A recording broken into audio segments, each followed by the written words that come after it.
Здравейте, приятели! В днешното видео ще ви покажа как да бием крошета, когато имаме проблеми и болки в раменете. Обикновено треньорите винаги ни учат да биеме крошето с хоризонталната част на дланта като завършваща.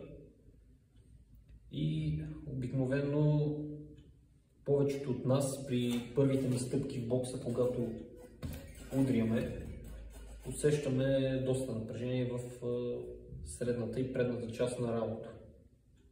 Тук идва и тънкия момент, когато при претрениране много често едни от първите контузии се получават именно в раменете. Вариантите, за да избегнем болката, са вместо да бием крошето хоризонтално, да го бием вертикално.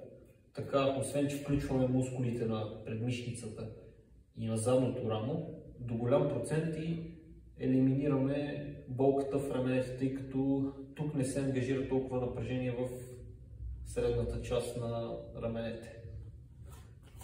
Нека сега го опитаме. Бие се по този начин.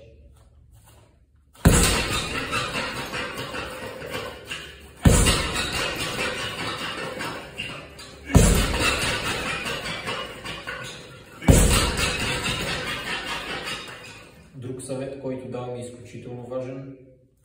Не бием крошетата широко и не отваряме твърде широко от лицето. Естествено, за да има сила удара, трябва леко да отворим ръката от брадата, но това трябва да става късо и бързо, по този начин, а не по този начин.